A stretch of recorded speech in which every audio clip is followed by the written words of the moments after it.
Imagine o seguinte cenário. O ano é 1910. O navio atraca no porto de Belém do Pará. O Brasil ainda vive os reflexos da república recém-instalada. A economia da borracha começa a declinar. O norte do país está distante dos grandes centros de poder. Dois jovens descem do navio. Eles não falam português, eles não têm templo, eles não têm apoio político e não têm nenhuma estrutura na recém-república. Eles se chamam Daniel Berg e Gunnar Vingra. Eles carregam apenas uma convicção: o Espírito Santo ainda age como no livro de Atos dos Apóstolos. O que começa ali, em novembro de 1910, não era um projeto de mega denominação, era um pequeno grupo reunido em casa simples com o objetivo de propagar a mensagem de Cristo. Hoje, mais de um século depois, a Assembleia de Deus é uma das maiores denominações pentecostais do mundo. Mas como isso aconteceu?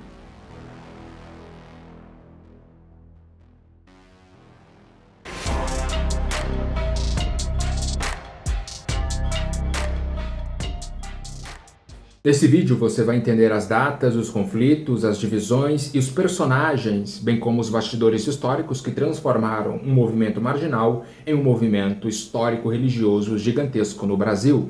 Então, se você gosta de história, teologia e, sobretudo, da Palavra de Deus, se inscreva no canal, compartilhe esse vídeo e vem comigo. Para entender a Assembleia de Deus no Brasil, precisamos atravessar o oceano e voltar a 1906 em Los Angeles, nos Estados Unidos. Ali, em um galpão simples na Rua Azusa, reuniões lideradas por William Seymour iniciaram um movimento que ficaram conhecido como o Avivamento da Rua Azusa. Seymour era um filho de ex-escravizados e pregava em um período de forte segregação racial nos Estados Unidos. Negros e brancos orando juntos já era algo escandaloso para a época. As reuniões enfatizavam o batismo no Espírito Santo com evidência no falar em línguas, curas e manifestações espirituais. A imprensa chamava o movimento de fanatismo. Muitos líderes religiosos da época rejeitavam o movimento, mas o movimento se espalhou rapidamente e missionários começaram a ser enviados para diversos países. Entre os quais foram impactados estavam dois suecos que em breve mudariam a história religiosa no Brasil. Em 19 de novembro de 1910, Daniel Berg e Gunnar Vingra desembarcaram em Belém, no Pará. Belém não foi escolhido ao acaso, era uma cidade portuária estratégica com intensa circulação internacional por causa do ciclo da borracha. Eles passavam a frequentar a igreja batista local. Não chegam rompendo, chegam cooperando com os batistas. Mas ao ensinarem sobre o batismo no Espírito Santo, surge tensão doutrinária. Em julho de 1911, Celina Albuquerque relata ter recebido o batismo no Espírito Santo.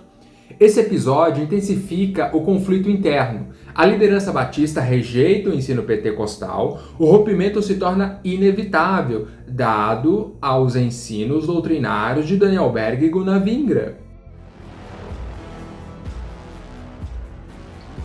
Em 18 de junho de 1911, ocorre a exclusão formal do grupo pentecostal da Igreja Batista. Pouco tempo depois, organiza-se oficialmente a Assembleia de Deus em Belém.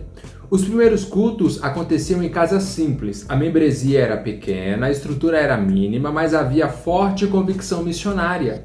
Daniel Berg dedicava-se intensamente à evangelização, Gunnar Vingra exercia a liderança pastoral e organizacional. Nos anos seguintes, o movimento se expande para o Pará e para as outras regiões do norte, sem campanha publicitária, sem rádio, sem televisão. A expansão acontecia por testemunho pessoal e redes familiares. Com o crescimento, surge a necessidade de organização. Em 1930, ocorre a primeira Convenção Geral das Assembleias de Deus no Brasil. Esse movimento marca a consolidação institucional, a estrutura adotada foi descentralizada.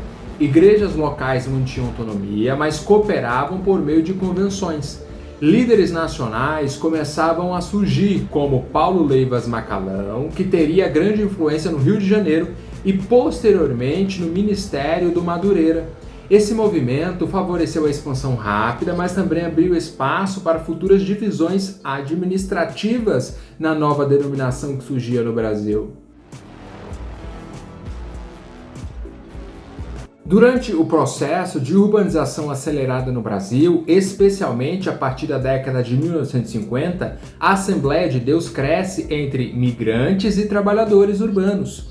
Sua mensagem enfatizava a experiência espiritual e pessoal, santidade e esperança escatológica. A igreja consolidou costumes rigorosos, criando identidade forte. Ao final do século XX, o pentecostalismo já era uma força religiosa dominante no Brasil, e a Assembleia de Deus, sua principal representante histórica do pentecostalismo. Hoje, a Assembleia de Deus reúne milhões de membros pelo Brasil. Possui múltiplos ministérios regionais, presença política consolidada e forte atuação midiática, mas enfrenta desafios típicos de instituições grandes, tais como unidade doutrinária, formação teológica consistente e equilíbrio entre tradição e modernidade.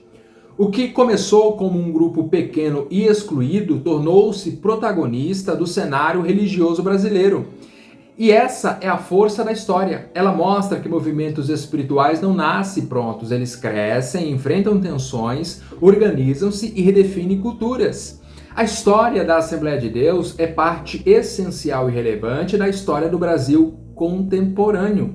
E você, pessoal, gostou? Entendeu a história da Assembleia de Deus no Brasil? Eu tenho as minhas discordâncias, tenho os meus problemas doutrinários, por isso sou da Igreja Batista, vinculada à Convenção Batista Brasileira, mas deixa aqui nos comentários o que você achou dessa história belíssima da Assembleia de Deus. Deixa aqui nos comentários, eu quero saber a sua opinião. Eu sou o Felipe Menezes e tchau, tchau.